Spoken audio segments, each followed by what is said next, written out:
This is the 18th season of Bass Talk Live.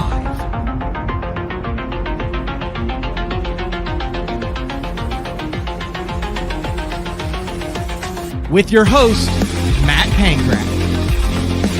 BTL is brought to you by Lowrance, Bass Cat Boats, APCO, Strike King Lures, Sunline, Big Bite Baits, Spro, X-Zone Lures, Gamakatsu, The Bass Tank, Denali Rods, and Pro Guide Batteries.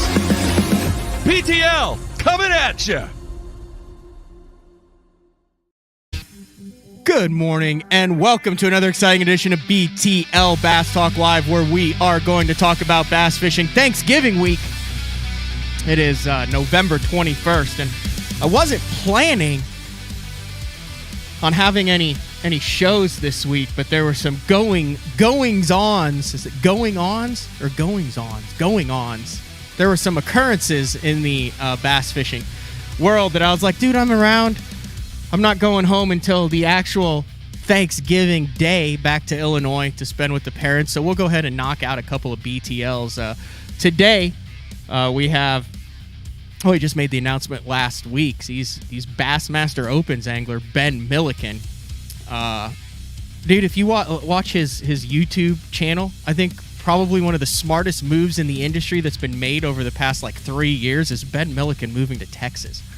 Now, instead of just 10-pounders whenever he goes down and visits Texas, it's 10-pounders every day right out of his back door. So we'll get into that. But the big thing is he's fishing all 9 opens. We've seen Rob Turkla do this in the past. We've seen Oliver Nine. I'm just talking about predominantly social media, YouTube anglers diving into the world of tournament angling.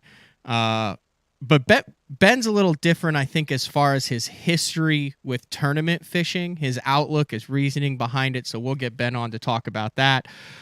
Tomorrow, John Soka, deep in the throes of preparing for his rookie Bassmaster Elite Series season, will join us from the Bass Tank headquarters in Tulsa. Talk a little bit about what's going on over the holiday break and some of the deals that you can expect on the Bass Tank. And then I'm going to take a deep dive, and he's going to get pretty candid about, hey, you qualify for the Elite Series. Are the sponsors knocking on your doors? What is it like to know that you have that 2 or 3 month window where you're just a guy trying to make it, and now you're on the Elite Series, and you got to have boat wraps and schedules and planning, and that doesn't even have anything to do with figuring out how to catch a bass and stay on the Elite Series. But I hope it didn't take him away. Every time I've been trying to get a hold of him over the last couple weeks, or he's been trying to get a hold of me, he's always on the water, which is a good thing, because if you listen to BTL, you'll find that the common thread amongst all interviews and time on the water and people that are successful in the tournament industry, time on the water, right?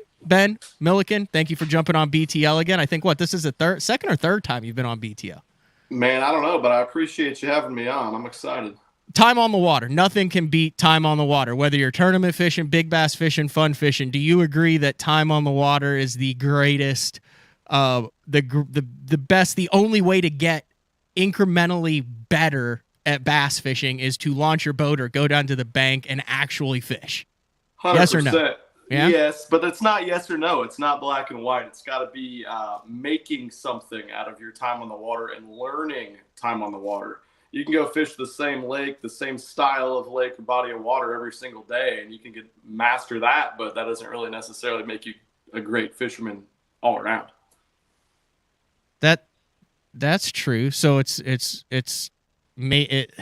efficient, productive time on the water. Efficient, productive time on the water. So that breaks right into it. So you're fishing all 9 opens. You made the announcement was it Thursday on your Milliken Fishing YouTube channel, went through a great breakdown of the entire process, which I always just take it for granted. Like, hey, there's leagues A, B, C, here's the qualifying, here's how it gets done. And not until you sit down and listen to it does it sound so convoluted. And then you understand why so many people are like, screw it. It's almost like trying to watch cricket on Hulu. like trying to Exactly. describe the what the fishing scene is, and at some point you're like, okay, there's a wicket and they're hitting the ball thing and they're running, but I don't really know what's going on, and I switch the channel. It's Exactly. hard to understand what's going on if you're just a casual fisherman, isn't it? 100%. And that's something that I always have to balance with who I'm talking to in my audience in my videos. So, like, I follow tournament fishing and have my entire life religiously. So, to me, I'm just like, oh, which of these three divisions do I jump in? And I explain that I'm doing the opens, and everyone should know what that means. But there's a lot of people that watch YouTube videos and they don't even understand how fish are scored in any tournament, let alone what the entire series feeder system is for any organization. So I had to kind of try to break that down. And I don't know who I spoke to. I tried to let as many people understand the entire process as possible, but I think I did okay. No, it was a great video. I want to dive into it. I know you posted something, but I mean, you recently fished a tournament kind of in my neck of the woods, and I haven't had a chance to chat with you. How did that go? Because it was like freezing cold this weekend in the morning. Oh man. Well, I'm from up there, the Midwest, and so Yeah. I'm used to the cold, but even in Texas, it's been highs in the 40s lately, and people are freaking out down here. But yeah, the first morning, we fished one at Bull Shoals Saturday and one at 10 Killer yesterday, Sunday morning. And Bull Shoals, we launched at a different ramp because it was close to my buddy's house, and we drove 10 miles to the ramp.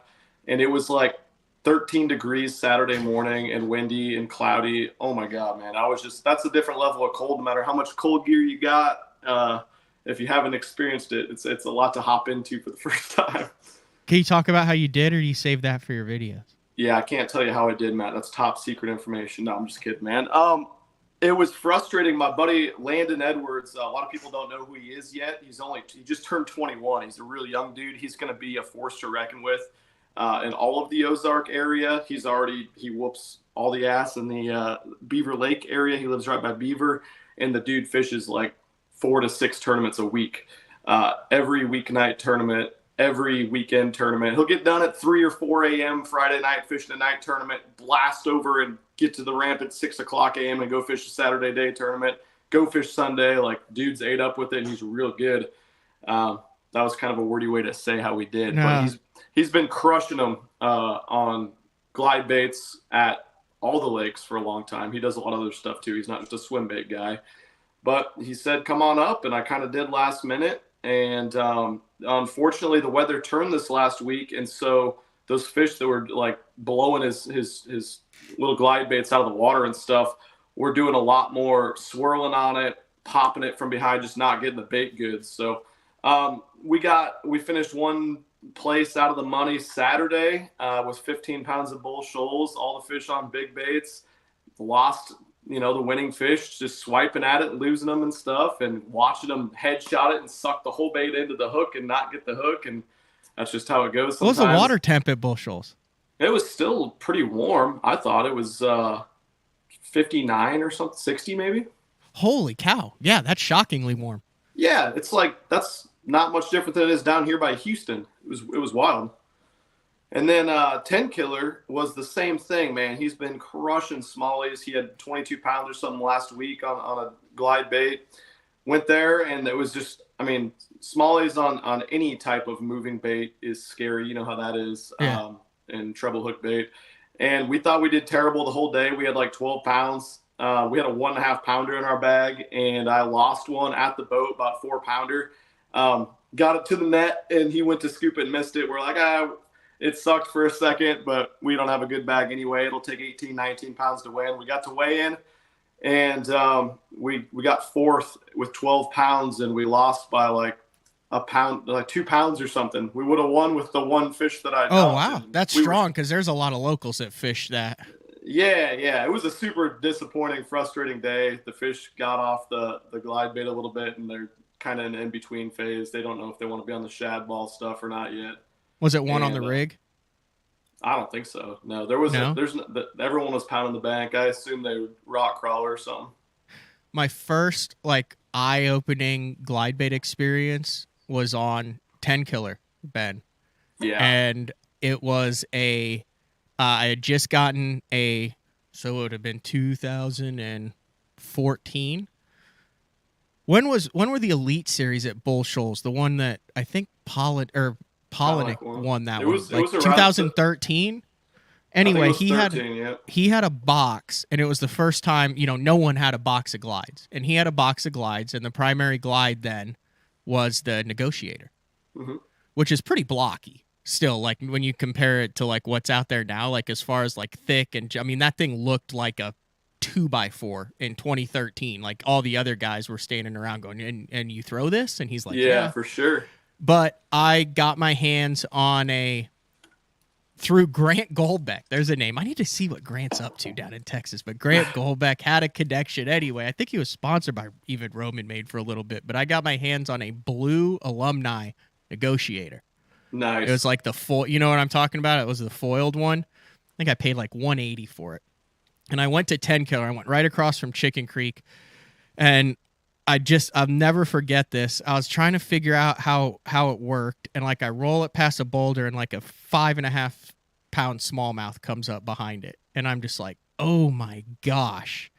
And I go down a little further, and I get to one of those like bluff points, and I crank it by it, and I pulled up a school of like 40 spotted bass.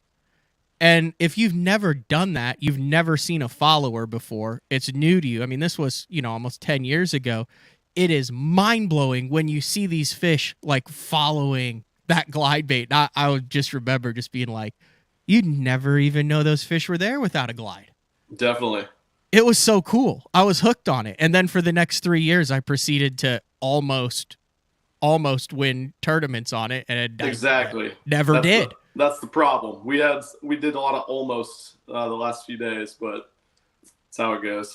So you still glided some at when will that be good until like when will I I fish 10 Killer a lot, right? But I'm a rig guy, right? A rig, jerkbait, rock crawler, that type of thing. But will you throw that down into the 40s? You can catch fish on it, but I think that goes away as soon as if you're good with forward facing anyway. As soon as they start getting on that shad ball stuff, I think it kind of goes away. But I didn't go up there to go throw Ned rigs and throw a rock crawler and stuff to fish with him. He's been crushing them on the glides, and we were just going to kind of stick with it, and they were eating it. We just lost one or two fish that would have won both days for us, and that's kind of how it goes, Dude you met through social media or through friends or through YouTube or through friends.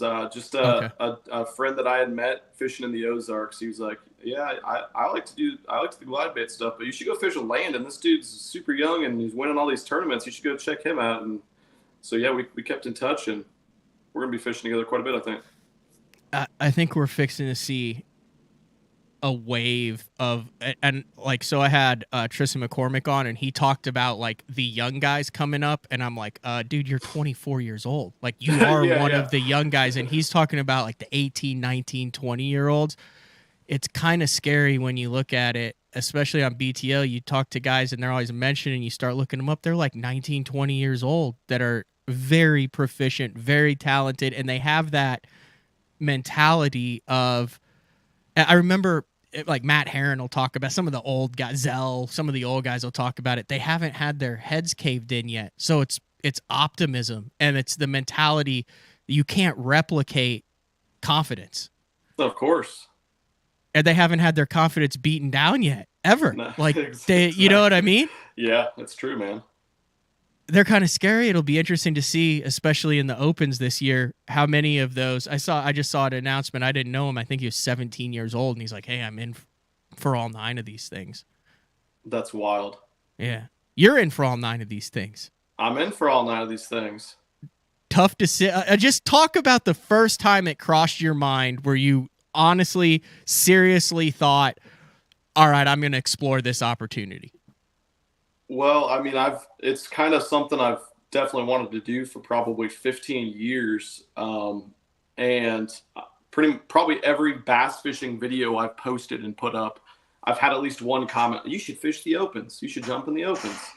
And you take everything with a grain of salt. But I guess later this summer, earlier this fall, when I saw the schedule switch to having to fish all 9 to qualify, that made me very interested. I I'm from Nebraska. Until the last 18 months, I lived in Nebraska my entire life. And not only is there not any good fishing around there, the open schedule is so southeast, and northeast in the past scheduled that the schedule didn't make a whole lot of sense to me to drive 15 hours to the Red River and drive to Florida and drive to the Northeast and go get my teeth kicked in 3 tournaments by locals.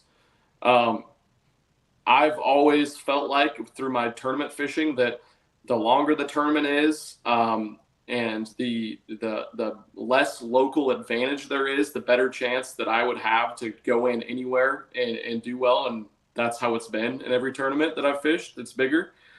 And so when they switched it to having to fish all 9, and kind of took away a lot of that local advantage, and then they switched it to where there's actually an off limits period. 5 days of practice is still a lot of pressure on a fishery. When they switched it to that, I got a lot more interested because, as we've talked about, guys going 2 weeks before, 30 days before, it's not going to help them that much, but it's going to blow out an extremely difficult fishery already. And then talking about that, this year's schedule came out, and there isn't the Chesapeake Bay in September, the Ross Barnett, and what a super tough time of the year, Red River in the fall. God, that was summer. Horrible. The more you talk about it, the more I realize how horrible it was. Dude, seriously. And even places like depressing. Dude, seriously. Like the James River, which I know is a great fishery, but it's somewhere that's overwhelming to me, where the opens have been now over and over. Dude, you would love that. You need to do a series where you go out to the James for a week. Like, I'm serious, you would love that place. I know I would, man. I was the exact same way. I was looking at it on Google Earth before I went, and all I'd heard about was like, oh, there's like one outflow and all the anglers fight over it, and there's only 12 inchers in there.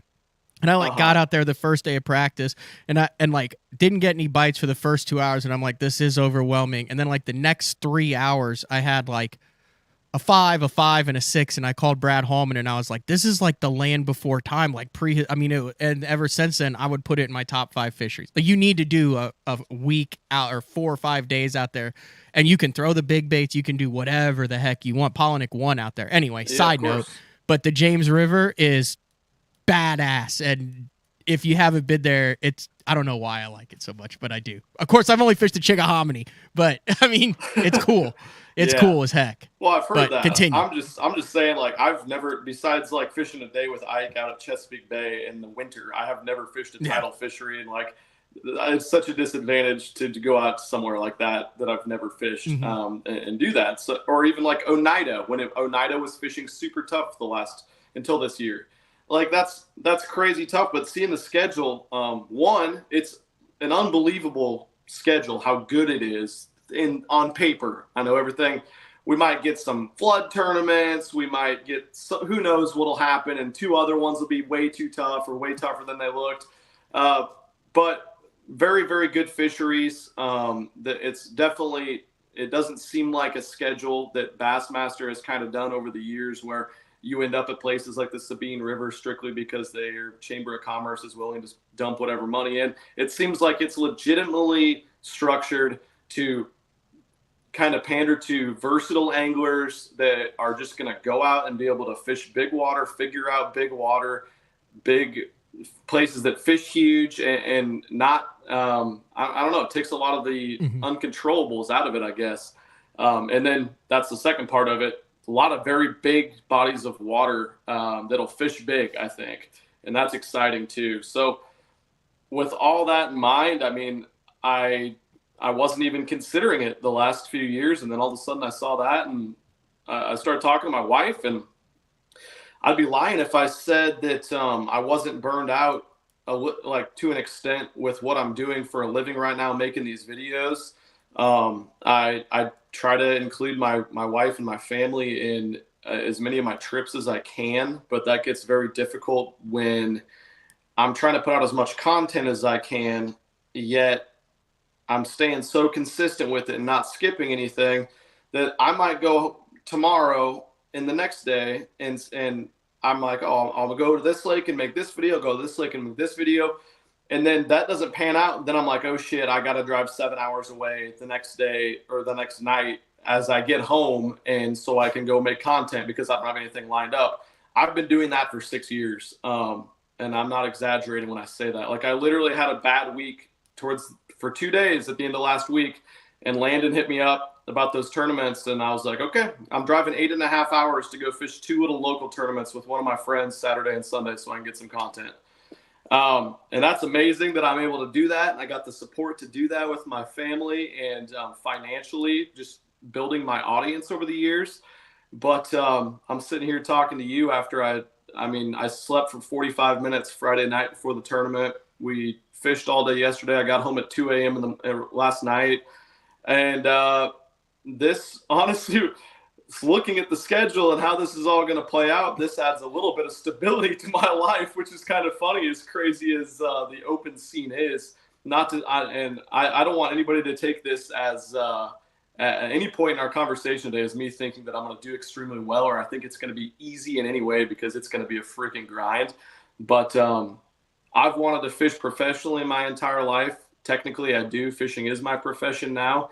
But I come from a sports background. I'm extremely competitive, and I just think the time is perfect for me right now. I'm not getting any younger.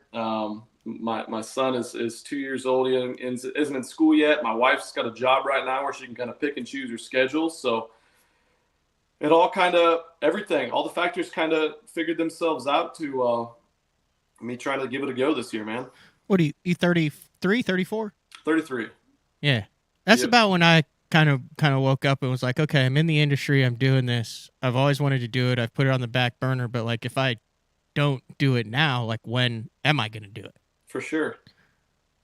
It's kind of that's one thing. I mean, people always talk about how you don't want to get old and live with regret. And I know, like, I've been content and happy and making a very good living the last handful of years doing the YouTube thing. And it's been way easier, in theory, to make video content and make money from that, as opposed to traveling the country getting my teeth kicked in with a very low payout and a very high entry fee and very high expenses for travel with the Opens and the Toyotas. That made more sense, but I know that if I didn't give it a go at some point in my life, I will live with regret. And I'm definitely not going to be like, I'm all in for 2023 and then I'm never doing it again if it doesn't go well. Like, I'll be fishing tournaments until I die. But now is definitely the time for me to do it. I don't know if I've ever had this discussion on air. I have it off air with a lot of people, but at some point, and it's like it's a first world issue, obviously, right? Like, but if you are offered that, at some point you have to look at your quality of life and your decision making and your goals and dreams. And if you have put yourself in the position to do it, like, sometimes I feel like in order to wake up with a purpose, right? Like, I feel I'm very fortunate to spend a lot of my life covering people who are living out their dreams, something they've wanted to do since they're a child. You've got people who come from money, who have done it with family money and generational money. You have people who have become self-made millionaires and then jumped in it. You have people who are middle class who have worked their way up through. You have people, it seems like, hey, he's got money, he's fishing for a living. It is, but there's so many different paths to it. But the one common thread that all of them have is they have taken the time and the sacrifice and put themselves at risk to do something that they've wanted to do, and they've achieved it. And I think there's a lot of people who go every single day and they never get to be around those people who have achieved their dreams and goals and seen that it's possible. And seen, you got a bunch of people who complain about it and stuff, but it's still a lifelong goal that you're around people who have achieved it. I just think that's really cool. And at some point, if you have that opportunity, I think I just did a podcast with the Business from the Bass Boat guys, Adam Deacon, great job he did over there. And I did it, and I said, yeah, it may not, the numbers may not make sense, and but at some point you have to go quality of life and what you really want to inside, and just go for it. Yeah, I mean, that's kind of seems like where you are. Absolutely. That is the cool thing about our sport too. I mean, it's different than any other sport. You can jump into it when you're 60. You can jump into it when you're 17. Like you said, And everyone comes from different backgrounds. Everyone's different shapes, sizes, ages, skill levels, skill sets. But the fish are they're the determining factor usually. The thing that seems interesting with you through our conversations is you're not, I don't feel like you're doing this for, hey, here's a new way that I can get content. You're doing this because this is something that you want to do personally, achieve the goal, be a tournament fisherman, and it's almost like the content's going to come along with it. It's not, hey, I need some new content, let's fish the qualifiers or the opens. It's almost reverse, right? Yeah, 100%, man. I'm a fisherman. I didn't jump into the social media making video thing because I wanted to make money. And I've made a really solid amount of money, I feel like, doing it. And that isn't really what I'm after. That's not what makes me happy. And I would stop doing it in a heartbeat if I could just do tournaments. But at the same time, like we've talked about in the past, I know people know that I'm a owner of Sixth Sense and Waterland sunglasses, and that's a extremely big passion of mine is being super involved in those brands and product development. And I understand how important it is for me to make content and promote those products. And the great thing is, it's not a random company that came to me offering me money to promote something. It's cringy little 30-second review videos online. Like, these are products that I designed that are going to make people's experiences better on the water. And so I do have a lot of passion in promoting those. And so I will always make some type of video content. But yeah, I mean, that's a long way for me to say, yeah, man, I'm in this for the fishing, the competition. If my chest camera is giving me fits at 9 in the morning, or when I get to my first spot in the tournament, I'll pitch that thing in the damn lake. If I have, not to say you should ever litter, but I'll throw it. I'll pitch that thing in the rod locker and say, screw that, and fish the rest of the day. Because that's not my priority. Okay, so here's something interesting. So I had this talk with Polinick. Polinick thinks that having the camera on, talking to the camera, resetting his day, talking about what's going on has actually helped him. Jeffrey said, "This is stupid. I'll never catch him. This is a bad idea," when he first started. I mean, it's a legendary episode. I need to go back. Since then, all he's done is 2 Angler of the Years and 4 Elite Series wins. I had never thought about that, where he's like, it's an advantage to film it, to be able to talk through what's going on and what's happening. And it makes me think, instead of getting in this rat race where I'm just next spot, next spot, next spot. And I started thinking I'm kind of the same way too. When I did the AFCO Bass boot camp in the last couple years, I sat down, I assessed what was going on. I said, here's what's happening. Here's it during the tournament. This year I'm focused on it. I'm just going to film it. I won't talk to the camera. And I feel like I got ahead of myself a bunch of times. So I think there's also a way where you could, depending on your personality, use that to your advantage, to take a deep breath, to reset, and to kind of mentally figure out where you are in your day. Yeah, I can feel that. I mean, while I think we need to understand that Brandon Polinick isn't human right now and is on a totally different level, and he could be talking to birds and his baits or the trolling motor or whatever he wanted to talk about throughout the day, and he'd probably still whoop everybody. Yeah, man, I think it'll be an interesting balance of that, and trying to talk through my day and stay calm and everything and keep my head together, and at the same time not just like get pissed off if I'm having a bad day and stop focusing on the camera stuff and completely do the fishing thing. So it'll be an interesting balance. You think you'll be nervous? Like, you think it'll be a new thing? Oh, 100%. But I'm nervous. I was nervous this weekend. Like, I get nervous every time I start a tournament. I think it's good to be nervous. You still get the butterflies, the jitters? Absolutely. Really? Yeah, and I don't get that when I go out and film videos and stuff for YouTube. So that's why I love it.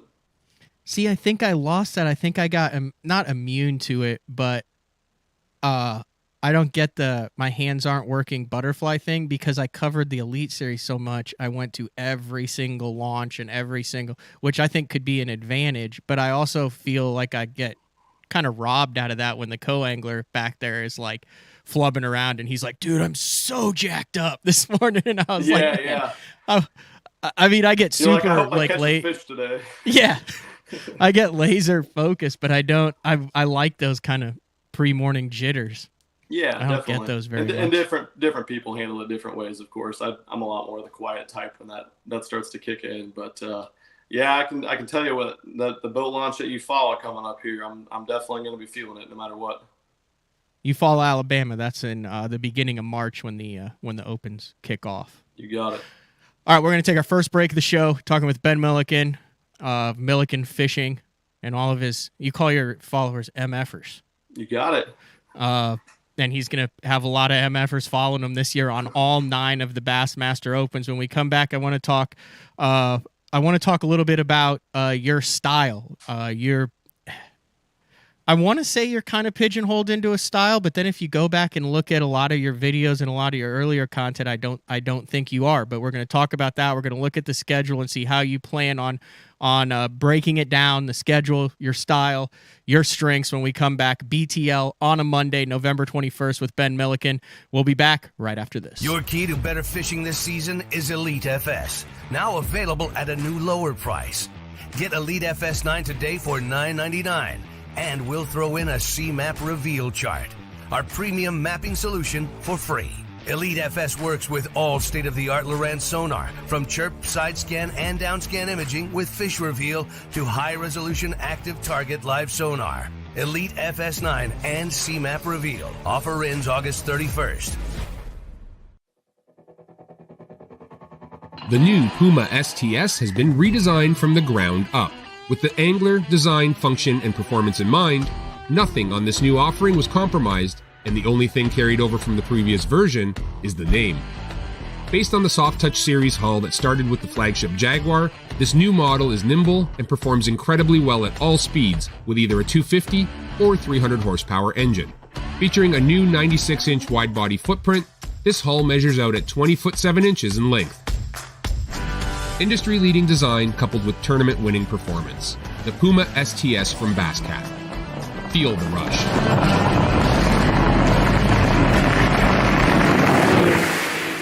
Hey guys, Gerald Swindle representing the AFCO Hydronaut. This is the jacket I love wearing when times is tough, and I'm talking about the weather, not the fishing. The jacket, what I like, I got a double cup right here. I can seal up the bottom of my jacket because when you're fishing, you're holding your arms up. You're bad about getting water, it runs downhill. Everything bends good. I'm long arm. Look, it fits very comfortable. My arms is flexible. I've got the speed hood on, pouring down rain. I can get everything zipped up. One thing they did is they made plenty of pocket space. If you ain't got enough pockets in the Hydronaut rain suit, you just got too much stuff. From the water membrane, that's 30K, baby. 30 times the reason you ain't gonna get wet. Super warm. If it's cold in the wintertime, you put on your Hydronaut, you're gonna be a much more comfortable person. If you don't want to just look sexy at Dairy Queen, wear your Hydronaut. We got it from small to 5X. Most rain gear does not come in that many sizes. You got waist adjusting straps. We can make it fit you. No matter what the environment is, we want you to be comfortable. We want you to be dry. You gotta check it out. It ain't gonna let you down.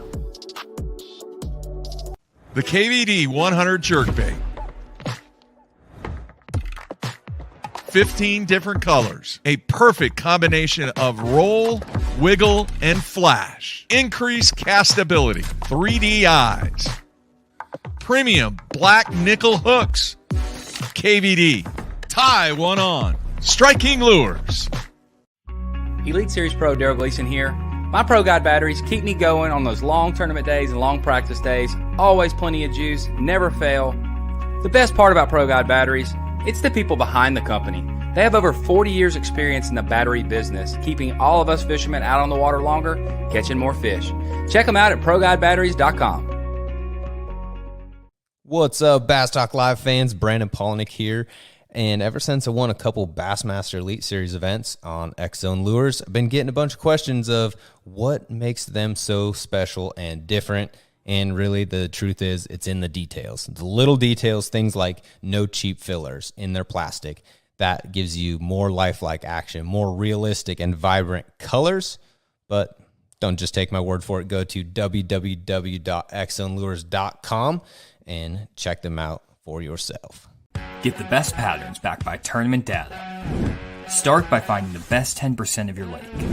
Know exactly what to look for and what to throw. After that, just put them in the boat. Try the Deep Dive app today. Look at that beast right there. Welcome back to BTL with Ben Milliken. I want to dive into it now. I want to dive into what you think it takes to be successful at the Bassmaster Open level.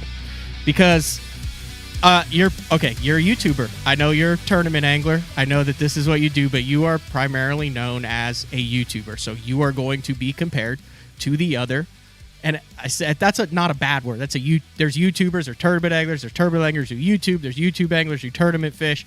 But you're going to be compared to the other guys who primarily make their income based on YouTube content. And in the past, fair assessment, Ben? 100%, man.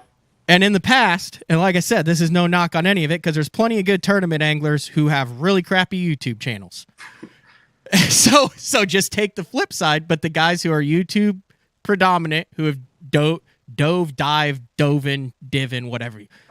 into the tournament side, no one's cashed a check yet. In the Bassmaster Opens, I think Rob might have cashed a check in the MPFL, but in the Bassmaster Opens, if you take Oliver with Big Bass Streams and Rob, they're over. I have mad respect for both of those guys for doing what they do, because very talented in the industry, great niche. Have not had either of them on the show. I'd really like to get Oliver on the show too to talk about it. I've actually sent him a couple DMs like at the Opens, like, hey man, like hey, he doesn't know who I am. Dude always smiles, waves, talks to everybody there. It's super cool. But that being said, not a lot of success in the tournament side. What do you think that reasoning is, and what do you have to do to be different? Well, I mean, I think everyone's story and background is different in fishing. Oliver, I wouldn't say is he's gotten popular on social media, but he's not necessarily a YouTuber. Oliver had a tournament background and a swim bait background in California. I think maybe he struggled a little bit because of he's very versatile, but I think he's trying to win every single one. I don't think he cares that much about points, and so you just haven't seen him put it all together for 3 days yet. And then when you talk about the other guys that have done it from YouTube, I mean, I think a lot of it was just to bring validity to a brand that they're part of, but don't have any actual experience fishing. I think a lot of people that make social media YouTube content for a living are actors, not necessarily fishermen, and aren't really what they portray, no matter what their YouTube handle is. But I think I need to be versatile, obviously, and that's, I think, my strength is in my fishing. Like I said, I came from Nebraska.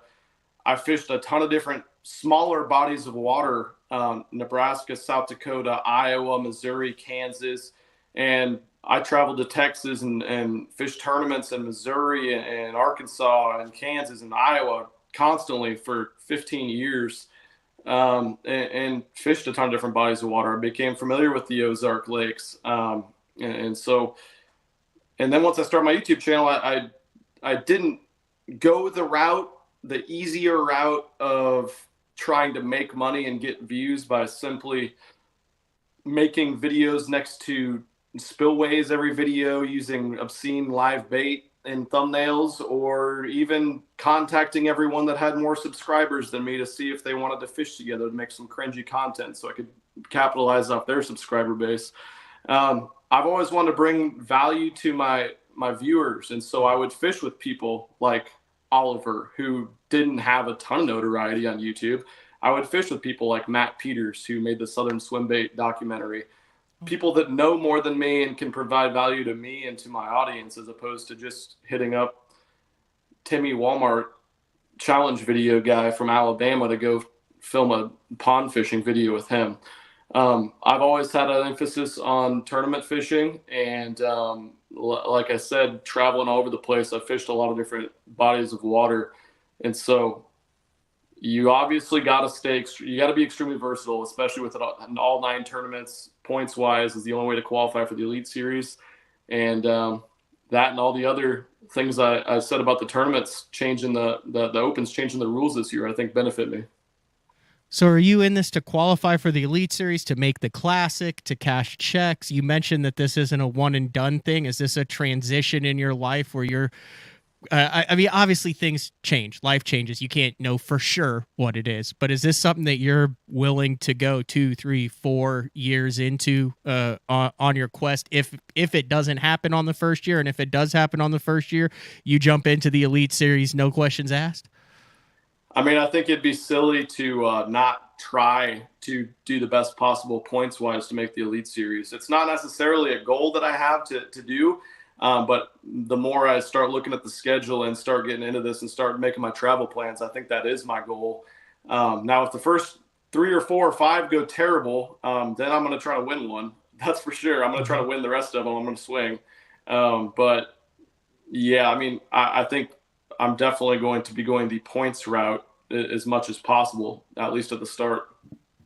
Really, I think that goes against what some of the people there's a lot of several people said. I don't see Ben being a guy chasing points, but you're not afraid to pull out the Ned drop shot, a little square bill, something to fill that limit out. It's not an all or nothing for you. You're gonna play the game to come in with as many points as possible. Yeah, of course, man. I mean, obviously, I'd love to do the best I can in every tournament, and I think it's great to have the mindset like Palaniuk does, where it's like, my goal is to win all 9. And that's what I'm going to try to do. I'm going to try to be around winning fish every single tournament. But at the same time, I listen to all your podcasts. I listen to about every major podcast in fishing, and I've listened repeatedly to people that have qualified for the Elite Series. Just listen to Hallman and how he did. I don't think he had did he have a single like really great day last year? I mean, he fished extremely tough fisheries and scrapped and scrapped and scrapped. Same thing for several guys up on the Chesapeake Bay. Those tournaments catching one fish that they almost blanked. John scrapped. And I mean, I think that's the way you get in. You got to be versatile and you got to never give up. I mean, that's so cliche and blown out, but it's keeping your head in it for the entire day and thinking of it more as not a 2-day tournament or a 3-day tournament, and thinking of it as an 18-day to 27-day tournament season. Even breaking that down into hours is very important if you're going to actually have a chance to make the Elite Series. That's really good points, Ben.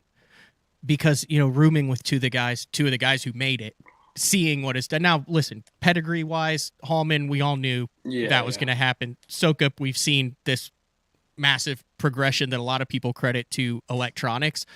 I'm 100% here to say electronics are a portion of that success. I still feel like he would qualify even without electronics. He's very, very talented fisherman, and it's his mental breakdown and his dedication to it. And I mean, I don't enjoy being around him when he's dialed in. He's just not pleasant to be around. That's a matter of fact. And I wish that I could get that dialed in and that focused. It has nothing to do with the fact that he sees them on a screen sometimes before he catches them. But what you bring up with those two, and this is what I admire about Hallman especially, is he changed his game over the past 3 or 4 years. He went from proud redneck Oklahoman, if I ain't catching him the way I want to catch him, I'm either going to make him catch him or I'm not going to catch him, and I don't give a crap otherwise, to a guy who started the year throwing a Ned rig in a canal in Florida and threw a tungsten jig on a spinning rod and 10-pound test at Oneida. Like, it's very interesting to me. How long do you stick with your guns and your confidence baits and dance with the one that brought you, and then have the wherewithal to realize that you're not going to beat your head against the wall and you're going to switch up to what makes sense? There's a fine line between confidence and sticking with it and being an idiot and hard-headed and chasing something else. And the guys who get it, like, figure that out, like, when it's time to switch gears. I think that's the hardest thing to figure out, that I struggle with and that a lot of anglers struggle with. Yeah, of course. I think you always have to have the mindset that, I mean, in the back of the head, you're like, I'm trying to win this next tournament. But you always have to have the mindset of, like, I'm fishing this grass line. If I'm getting swiped at with a chatterbait or they're not eating the frog all the way, I got to throw a wacky rig. I got to throw a swim jig. If I'm fishing this brush pile and I'm throwing a 10-inch glide bait over the top of it and they're following it, I need to make a cast with a shaky head on a 16th ounce shaky head with a worm the next cast. I mean, that's where I feel like I built a lot of versatility. I think that you always got to be willing every single scenario throughout the day, because it can't just be like, well, I'm fishing big baits and trying to win the tournament until noon, and then if that doesn't work, then the last 3 hours I'm just going to try to throw a wacky rig and that'll make me catch a limit. That's not how it works in fishing, and I think too many guys think of it that way. Like, I'm gonna drive 70 miles up the river to this secret hole I found and saw 2 big ones in practice. And then, I mean, if you start doing stuff and taking risks like that, you're not going to be able to be consistent. I think we've seen that so much with these guys that have qualified, especially as of late. I think this year on the Opens is going to be freaking Western, dude. And It is. I think so. Obviously, there's rumors of how many guys are signed up for all 9. I'll let Bass publish that when they are ready to publish that. But if you listen to Ken Duke's episode, I am confident it's a lot. Ken Duke, not so much, but I am confident that it is well into the triple digits. And then couple that with the fact of the rumors coming out of the invitationals over at MLF. You know, you talk to guys who finish well down in the Toyota series where the top 10 should get invites, and they're like, dude, what's going on? I finished well below 10th and I'm getting an invite to the invitationals. And deductive reasoning would say that there's a lot of very talented individuals that fish the invitationals that are now, as LeBron James said, taking their talents to the Bassmaster Opens. Yeah, 100%. So, it'll be an interesting year. And then you throw on the fact that 7 of the 9 fisheries bass hasn't had an open there in the past 10 years. They do have the off limits, but they are increasing the field to 250 boats. And I'm excited about it. I'm excited about the additions of the guys coming in. I'm excited about the 9 overall. I'm excited that you can grind out a couple 50, 60th place finishes and you're still in the hunt. I mean, you feel like if you finish in the top 20% of the tournament, you should be rewarded for it. And hopefully that'll be the case this year through all 9. I would absolutely say so, man.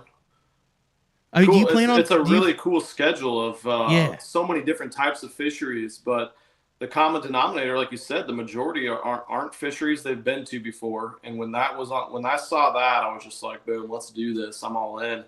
And then just the fact that there's so many different types of fishing, it's spread out from pre-spawn fishing all the way into fall fishing. It's going to be super cool, man.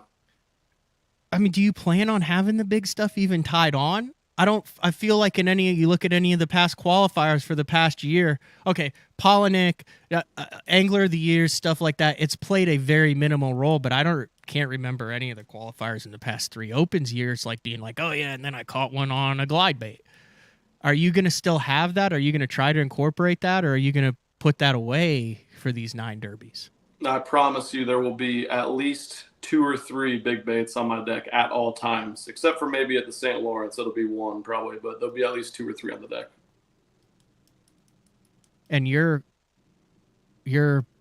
I guess what you have to figure out is how efficient you can make those. Yeah. I mean, really I fish them with forward facing a lot. And so I figure out pretty quick how efficient I am when I watch what the fish do with them or not, you know?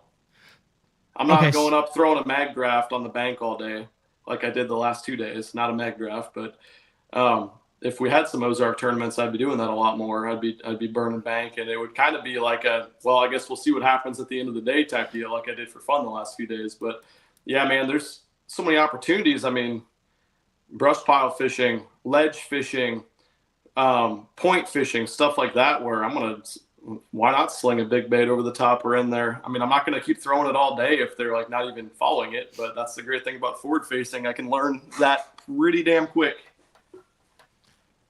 I don't know how much you want to get into this, but I feel like, and if you watch your YouTube and the way you've been fishing, do you feel like you're going into the Opens and you have something in your back pocket, a technique, a strategy, a style, a way to target fish that maybe 1% of the field has? Like, do you think you are fishing differently than 99.9% of the guys in these tournaments, and that might be a silver bullet for you? I am here with the way I fish around here. While I know you can catch big fish in Texas and at the lakes I fish with dragging a cricket, the best opportunity I have to catch giant ones is with that big bait and with a live scope. And so that's what I've really gotten proficient with lately. But a lot of that is fishing really slow and methodically and making really good presentations. So that's going to be something I have to balance going to these massive fisheries where you need to cover water. You need to find the right areas for this. And so I'll be definitely having to balance knowing when to pull that bait out with knowing when to keep looking and searching for the right fish. Because I don't think any of these tournaments are going to be one-on-ones, maybe one or two, but they're not going to be one-on-one spot. A lot of these are going to be pattern tournaments, area tournaments. Like it's not like I'm going to just be able to sit down on one brush pile and throw that big bait over the top of it to try to get one big bite. But it's something that I'll definitely have in my back pocket. Okay, so playing devil's advocate here, then the X factor is clearly pressure. 200 plus boats. It is still 5 days on there. Do you have a lot of experience on this on pressured fisheries? I mean, it's no secret. OHIV guys have been like, look, there's 1 billion boats here. It seems like some of the same guys are catching it. It's different in a tournament. Like, have you even started to factor in how pressure will change that, or do you think that there are certain fish that don't get pressured that are still available or that aren't as susceptible to pressure on a given body of water? Well, just being down here in Texas, I think most of my fisheries are very pressured. As the southern pressure is so much different than the rest of the country. People think the Ozark Lakes are pressured. Those are the dumbest damn fish the last few days fishing for them. They didn't even want to bite and they had to. But even going up north anywhere you go, they're bitey. These Florida strains are so difficult at times, man. But yeah, I think I'm excited about the pressure. Pressure doesn't mean that you need to go tiny usually or all the time. The bigger baits work better actually when there's a lot of pressure. If you know what you're doing with them and you know the type of bait and how to present it and the noise that it's making, they're actually more effective in pressured fisheries. Really? Biggest bait that you're going to throw this year in the Opens, like length and weight wise? Like, what honestly do you think you will make a cast in competition, the biggest chunk of plastic or wood? I'll throw the biggest one that I got probably in a handful of the tournaments, which is the Moby. I throw it on a 9-foot rod. It's 15-inch shad bait. What? That's 3 inches bigger than most of the keepers in these tournaments, Ben. Yeah, I just fished at 10 killer, and there was 3-pound smallies chasing 10 to 12-inch gizzard shad. So, how much does it weigh? 13 ounces, I think. Do you know how many times I would have killed for a 15-inch, 13-ounce fish this year in the Opens? Well, I'll see if they come out with a bass one. Maybe I can weigh it in. Wait, so you're planning on that you could catch one on this, or that you can get a fish to show itself on this 15-inch bait? Well, I'm not going to throw a bait if I can't catch one on it, Matt. I just told you that 2-3 pound smallmouth will try to eat something that big. I can't wrap my head around that. I mean, you're talking to a guy who's like, hey, 3-inch Ned rig, 4.5-inch plastic, figure out an area that's good and then avoid it and then find an average area that becomes good when the good area becomes pressured. Like, that is why are you throwing smaller and smaller baits, Matt? What's your mental approach to that? Points. If I can get a solid limit and I can call up. I understand that, but why are you trying to catch that fish with that tiny bait? But you're trying to catch it with that bait because it's smaller and more natural than what everyone else is throwing, right? Right. So I see I'm what throwing you're doing here. That's more natural, and these fish. You're doing the same thing I'm doing, except on the opposite end of the spectrum, but it has the same result because you're outside of the standard 99% of baits that they're seeing. Correct. So we're doing the same thing. It's just on different ends of the spectrum. Right. But I also like to go to that end of the spectrum too. I spent a lot of the winter last year catching so many of these fish that no one could catch around here, biting down a 2.8 Kitech and making it like a little bit under 2 inches in length on a spinning rod, live scoping bait ball fish and catching them like that. Pressured fish that wouldn't eat anything else. So I love going both ways, man. Fishing wise, that is fishing. Dude, I think you're going to catch him. Like, I think you'll be in the hunt this year. Yeah, I really do. It'll be tough, man. It's so many good fishermen, so many big lakes. I mean, it'll be interesting. What are you going to struggle with the most? What do you think you're going to struggle with the most? 5 days of practice is a lot of practice, and I've never practiced that much for tournaments, for any tournament before. I don't think I've ever practiced 3 days even. And so, but like I said, I feel like I'm versatile. I fished all these different lakes around the country, but I think just breaking down massive fisheries, as lame and as green as that makes me sound, breaking down these 100,000 acre bodies of water is going to be a huge challenge, no matter for anyone. That's a good point. And the more I feel like, so you said you listen to a lot of podcasts and a lot of guys who have it done. Do you not feel like there is a broad way that the top anglers in the world break down water? Like, you'll have some guys that are like, I don't fish, I graph, and I spend a day in each section of the lake, and then I pick the best section. And then you'll have another guy on the next day who's like, I go to the section that I think the fish are most likely in, and I never leave that section. And then you have guys who fish and are like, I want to catch as many and see, and guys who are like, I don't fish and I don't want to know what's there. That seems, the more guys I interview, the more I realize that's an art in itself. And there's guys all over the map when it comes to spending their practice time, and whether they're fishing or graphing or running or sections. Do you feel the same way too when you listen to all that? Yeah, 100%. It's mind blowing. There's no way to do it. There's no right way to do it. There's definitely a lot of wrong ways to do it. But I think, especially with this schedule, you're gonna have to do it different ways every single tournament, or for the most part. I mean, you can't just be like, well, this 5-mile section of Eufaula looks like it's got a lot of good stuff, so I'm going to practice there for 5 days and figure it out. I mean, you could do that. That's how I do it. Yeah.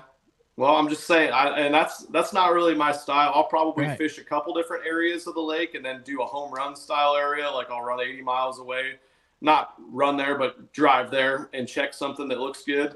But yeah, man, I think every tournament's going to be different as far as practice and how to break them down. So it's going to be a lot of research before I get there. All right, you good for one more segment? Take a break, come back. I want to wrap things up, talk about sponsor-wise, boat, all that good stuff that people have been asking about. This thing kicks off in March, 2nd through 5th? So, holy cow. It's going to be here so quick. Yeah, I just don't even want to think about that right now. So, all right, if you're good with that, we'll be back. Ben Milliken on BTL on a Monday. We'll be back right after this. Have you considered purchasing new electronics for your rig?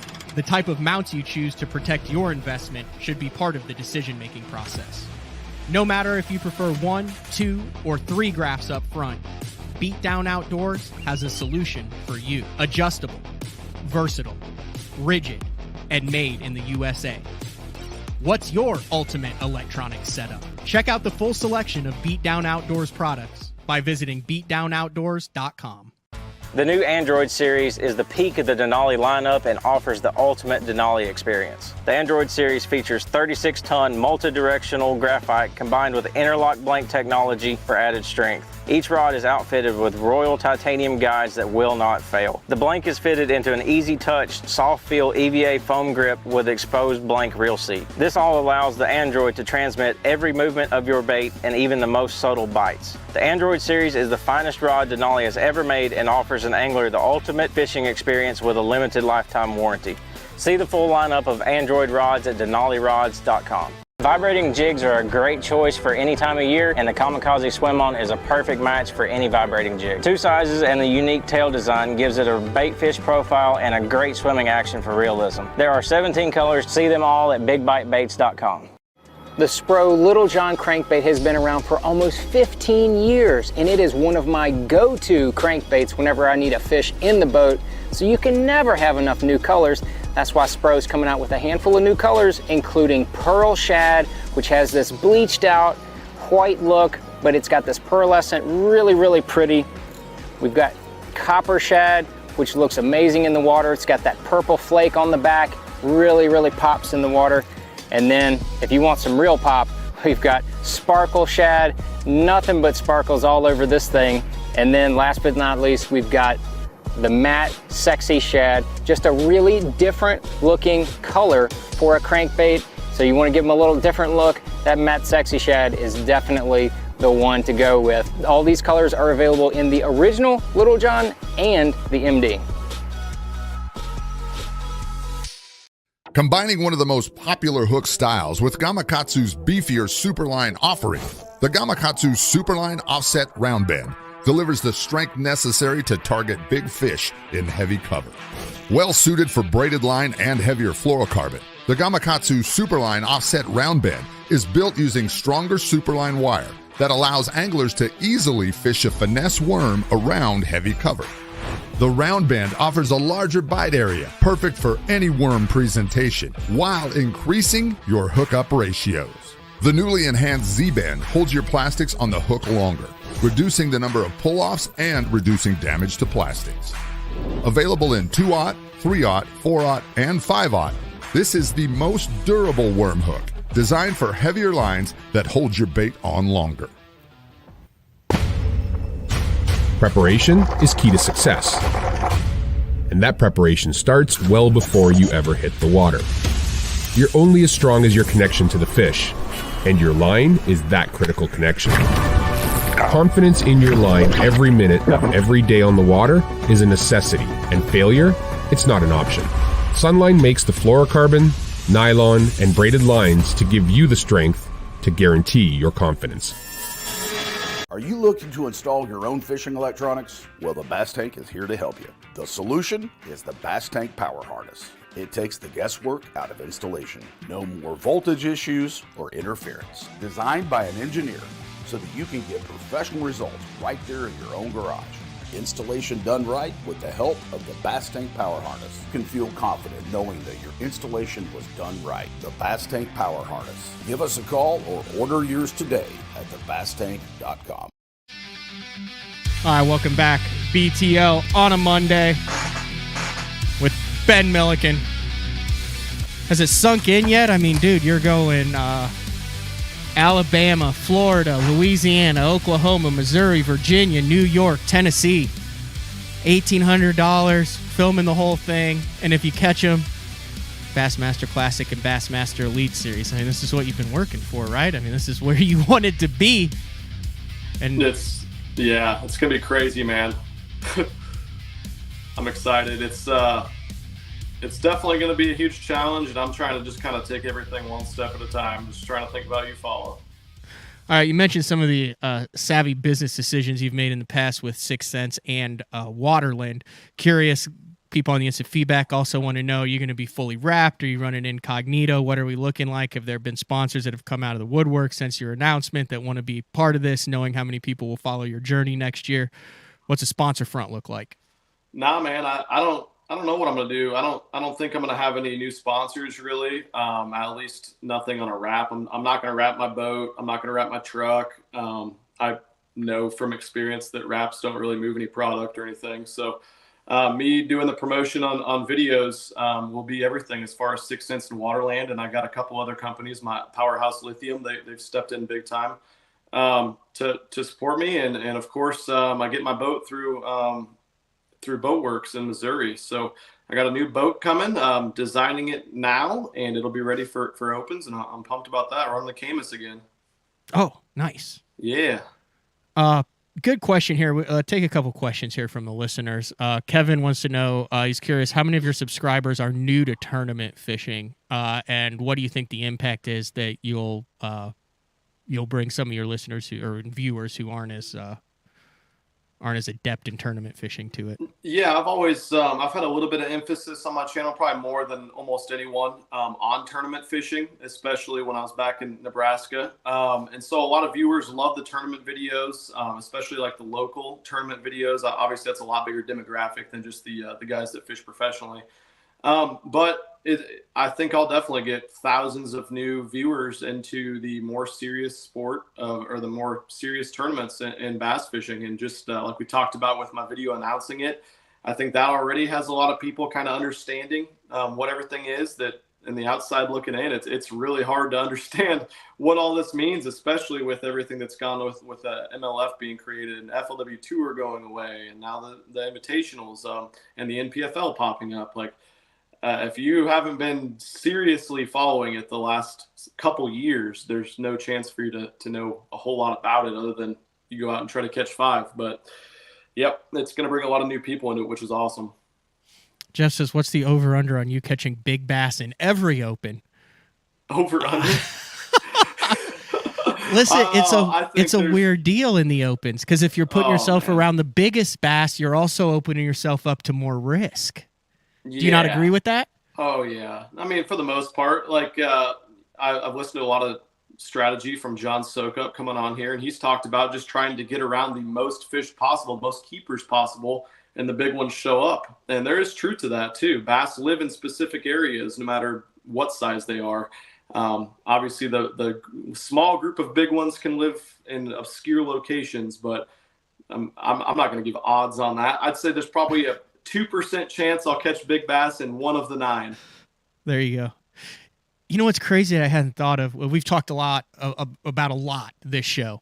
And like I said, you're kind of pigeonholed into a big bass guy with the glide baits. But I will say this, and we talked about John and Brad. When the chips were down, when the money was on the line, when it was Sam Rayburn and they had to catch him, and I don't think we pointed this out, Brad picked up that Bubba and flip it at a topwater, and he went shallow, and he stayed on the grass, and he grinded it out and got it done. He did what he had done for 25 years and what he was the most comfortable with. John found the biggest school of fish on the lake and went out with the jerk bait. Yeah, he caught a couple on top, but he stayed around the most fish and culled up, and he was in his comfort zone and got the job done. So while we talk about all this versatility and doing what you have to do, those two guys who are now of one of the 103 guys on two of the 103 guys on the Bassmaster Elite Series, when it was all came down to it, what did they do? When they had the 2 days that it was put up or go home, they both went to 100% what their confidence thing was. Definitely, yeah. I thought that was interesting. Think that's interesting after all the stuff we 100%. talk about how you have to change and blah, blah. But when it comes down to it, you still have your wheelhouse. Yeah, I mean that's the cool thing though. Like with all the 9 with the 9 opens on the schedule, like I don't think you can go do what Keith Poche likes to do in this schedule and just go find the most obscure skinny water creeks and just qualify that way. I don't think you can do that with this this series, and I think that's a good thing. I think you should have to fish multiple different ways. I agree. Anything else you want to get in here? What do we have coming up? Obviously, the 2 derbies that you just the Ice Bowl derbies that you just fished the last couple days here. That'll be out on your YouTube channel. Yes, sir. That'll be coming up soon, and yeah, man, a lot of prep for the opens coming up. I'm gonna try to fish a couple big derbs on Rayburn this winter. Do you have people who like work for you? Like, do you have a manager and an editor and a filmer? Is that, I don't know if that's not a question I should ask. If it's not, no, you could just say no. But I'm just curious, like when you do that content, then do you have to come home and grind it out, or do you have someone that helps you with that? So I got a videographer and editor, Cole. He does probably 40 to 50% of the editing and filming on my channel, and then I do the rest, and I do all the business stuff too. Okay. So it's, I mean, my problem, and I think what a lot of people have, is you reach that where you have to film it, then you have to edit it, then you have to put it out, and it becomes this vicious cycle, especially Correct. once then you start getting some success, and then you're able to monetize it. And I think that's where a lot of people get screwed, is they get to the point where they could monetize it, and then they have to put out more than they can produce, and then they burn out like really fast. Of course. Yeah. Unfortunately, I can't just go try to do business deals all winter and get my tackle ready and stuff until the open starts. I'm editing 2 more videos this afternoon and into tonight. I'm going to fish first thing in the morning, editing those Wednesday, Thanksgiving stuff, and then I'm blasting out to do stuff in Georgia next weekend, and I'm all over the place. So yeah, it's 7 days a week. That's good stuff. And then you also have a bunch of merch available for purchase too for the holiday season. Anything else, right? Like if I you do, want to get yeah. some Milliken stuff? Yeah, all my stuff's on sixcentfishing.com now, actually. You go over the Milliken apparel section over there, and we got some great baits coming out, man. I'm working on some special big baits for 6 cents that I think are going to help a lot of people get into big bait fishing and offer some of these giant baits that are $200 to $500 for a much more reasonable price and still be extremely effective for catching big ones. Do you think that's the next frontier, where we're going to see the high-end, hard-to-find baits that are available to because like you've made them famous, other guys have, Oliver's made them, all these guys want them, and then you can't get them. We see what Spro's coming out with the Chad Shad, hopefully by the end of the year, going into next year. We've seen what you've done with like the Draw and some of the stuff over at 6 Cents. Is that the next frontier where we're seeing these finely tuned, impossible to get baits become available to the general public for under $100 in the next 2-3 years? Yeah, and I mean, we're not knocking anything off or anything like that, and it is very difficult to achieve what a resin or a wood high-end bait can do with ABS. But at the same time, you get the weighting right, you get everything just right, you can make a very, very good bait. And there is definitely a hole in the market. I think I don't like any. I don't love any of the plastic baits on the market. So I love the S waiver when my buddy who tournament fishes with me, he's not very great at the precision casting, but he loves to lob it. I'm a big fan of the S waiver, tying that on the back when he's breaking them in half off the dock post. Juice, if you're listening, Juice. Good call. Yeah, don't give him the old slide swimmer or Hinkle for that one, right? No. All right. Anything else, Ben? I greatly appreciate it. It's an hour. Like I said, you drove all night. You fished the last couple of days. It's coming into the holiday season. This has kind of been planned once I heard that you were going to jump on. So I greatly appreciate the hour plus time. And also, one of the things is I am going to be live from the Opens next year. I have no idea what that's going to look like, folks. But instead of recorded shows, mobile studio live from the Opens. I've talked to a couple of different people. I'm sure Andrew Upshaw will be a part of that. I've got people from all different corners of the world, and I did kind of reach out. I would love for you to be a part of that on a weekly basis. I don't know what your plans are, but for one evening, one of those live shows, jump on and kind of give us an update as we. My whole goal there is to take different people in different like one of them's Bobby Lane. Bob, sure, yeah, I'll jump on whatever you need, Panger. So. You've got an established guy who's won titles and billions of dollars. And B, you got Andrew Upshaw who's been there. You jumping in for the first time. Someone coming over from the pro circuit.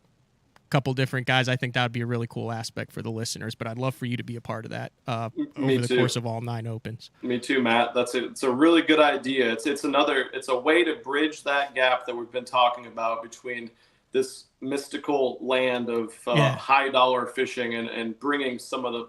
Just explaining what people are thinking, the anglers are thinking in the moment, and what the strategy is during the tournament, I think is going to be very, very helpful. The tricky part of that is not, okay, if there's anything that anybody can grab onto that's in the tournament, that's fishing that tournament, they will grab onto it and exploit it. So How can you provide, this is what I'm walking through my issues right now in my mind with this. How can you avoid hurting yourself in the tournament or giving nuggets to someone else during practice, because that'd be like, I always thought it was weird how they try to do patterns on the websites after the first 2 or 3 days. The only people who give a crap about that are the 85 guys who are trying to beat you. Mm-hmm. And then so that's a key component to it, and then not impacting the process of the tournament, because who cares if you have great content if it's impacting your fishing, if it's impacting your time and stuff. So the key, and like I said, I'm right there in that, is not impacting your preparation or the tournament, not giving away stuff. There's a way to do it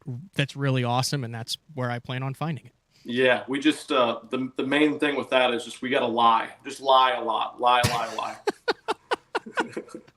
There you go. There's a strategy. You got anything else, Ben? That's all I got, man. Thanks for having me, Matt. All right, thanks. Enjoy the holiday season. Enjoy Thanksgiving with your family. Head over to Milliken Fishing to see all the crazy stuff. If you're a tournament guy who doesn't watch a lot of the YouTube stuff and you do it, it's a really cool channel. A lot of mind-blowing stuff on there. Ben really goes in depth as far as there's a lot of stuff. It's raw. It's a little bit raw. It's well produced, but I would describe it as raw, the on the water stuff. Would you not agree? That's a compliment. 100%. It's got to be that way. The highly edited cinematic stuff doesn't do great on any social media platform. So I think being the most real you can be these days is important. There you go. That is Ben Milliken, fishing all 9 Opens. Oh, I'm sure I'll talk to you soon, Ben. We'll talk soon, man. Thanks, Matt. All right. That was Ben Milliken. Good stuff. I like talking with him. It's a whole different world that's emerging. One of the things I didn't get into talking about was, he said last time when I had him on, I mentioned, hey, you've got this great social media following. A lot of people. Have any of these big time pros reached out, not for collab, but for like advice on how to grow it, on how to build it? Because everyone who's a tournament fisherman wants to get into the social media. Everyone in the social media wants to get into the tournament side. So he said no. He said that has changed. We didn't get a chance to go into that, but really enjoyed that show. Tomorrow we'll also really enjoy a show, dude, with a lot on his plate, and that would be none other than the Bass Tank and Elite Series Pro John Sokup, as he wraps up a very memorable 2022, probably the most memorable year of his career. Although he did win 2 NPFLs last year, but qualified for the Elite Series. He will be live from the Bass Tank headquarters. And then we'll take a week off for the Thanksgiving break before we are back next Monday. All right, this has been another edition of BTL Bass Talk Live for Monday, November 21st. Talk to everybody tomorrow. See ya.